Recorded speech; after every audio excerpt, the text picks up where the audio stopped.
Qual é? Essa marra que tu tem, qual é? Tira onda com ninguém, qual é?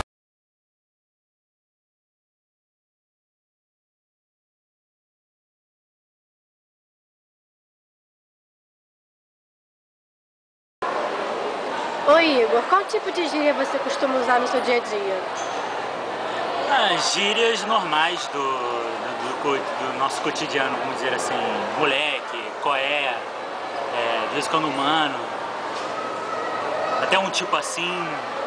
É mais comum, né? Mais comuns mesmo. E você costuma misturar as gírias antigas com as atuais ou você não gosta muito? Cara, muito difícil. É difícil. Até porque, até pelo meio que a gente vive. Joga uma gíria antiga, nego te zoa. Aí, nego te zoa, entendeu? Então, fica... a gente não usa muitas antigas. Oi, Chayane, tudo bem? Tudo. Você usa muita gíria? Eu uso bastante. Geralmente em que situações? Quando tá com os amigos, na internet? Eu uso bastante na internet, com os amigos, quando tô num lugar bem descontraído. Geralmente eu procuro não usar gírias quando eu tô trabalhando ou tô num lugar mais sério, com gente mais velha. Mas geralmente eu sempre uso gíria. Assim, qual é a que você... É fato, você sempre usa? Tipo assim, cara, pô, meu, face, me segue, vários. Assim, você conhece alguma gíria antiga? Por exemplo, você sabe o que significa Prafeitex? Não, é um remédio? Broto. Broto eu uso, broto, uva, pitel, pãozinho. O que significa uva?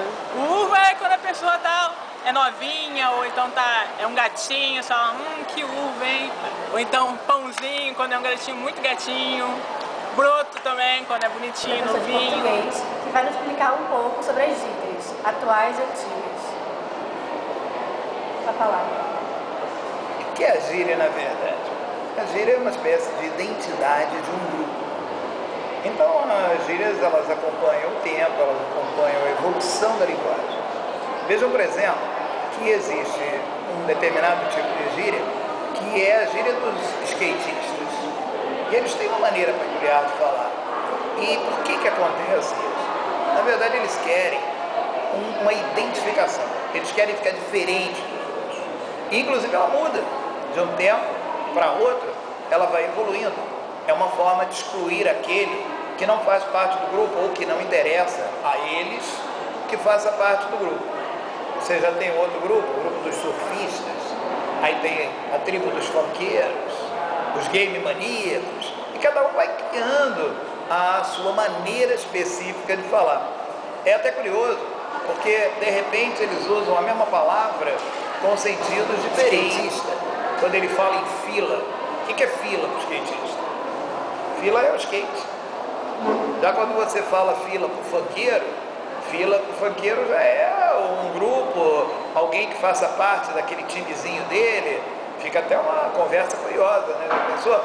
O skatista falando com o funkeiro e diz assim, vou ali pegar minha fila. Né? A fila, na verdade, para cada um tem um valor diferente. Para as pessoas que, na verdade, usam a língua no dia a dia, fila é uma terceira coisa. Reparem que quando você tem essa mudança de sentido, ela tenta acompanhar a evolução da língua normal. Então, às vezes, uma gíria que era usada lá na década de 70, hoje, simplesmente não é compreendida. Nós não temos a mínima noção do que aquilo significa. Por exemplo, tem uma gíria antiga do final do século XIX, que é dar pala. Dar pala para alguém. Imagina se eu falo dar pala para alguém, para uma jovem hoje, eu estou te dando uma pala. Ela jamais vai entender que eu estou dando conversa a ela, que eu estou interessado nela. Nunca vai entender algo desse tipo. Então a gíria funciona dessa maneira. Ela é uma forma de identidade de um grupo. E não há como dizer, nós não vamos usar. Nós vamos usar. Quando é alguma coisa mais científica, nós mudamos o nome. Em vez de chamar de gíria, nós chamamos de jargão. Mas o objetivo é o mesmo. Quando o médico usa determinadas expressões, é uma forma de ele identificar a sua profissão e fazê-la diferente da de um advogado, por exemplo. E a gíria funciona assim. Não adianta ter implicância. Elas vão continuar existindo e mudando de uma época para outra. Bom, gíria é um modo de falar bem específico, né, de um determinado grupo da sociedade. Na nossa sociedade contemporânea a gente tem gírias assim, normalmente ligadas a pessoas bem jovens, né, que criam uma maneira própria de falar. Essa maneira própria, ela acaba sendo incorporada, né, ao discurso, né, ela acaba sendo incorporada naquela língua. Muitas gírias, inclusive, viram até mesmo palavras, né,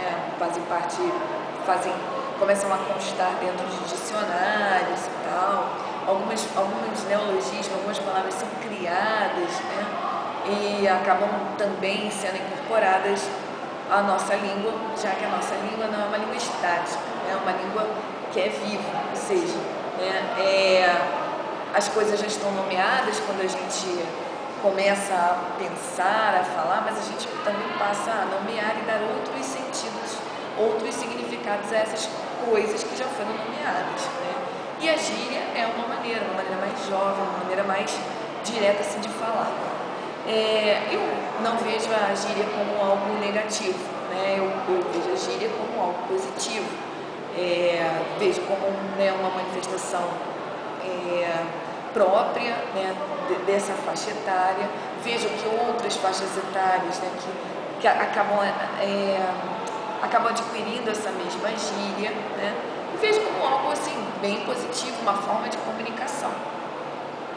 Agora, do ponto de vista social, o que eu tenho visto é que se antes, né, a gíria, ela tinha, você poderia dizer que ela tinha uma cara assim específica, tinha gíria das pessoas de classe média alta, né, ou gíria das pessoas de uma determinada faixa etária.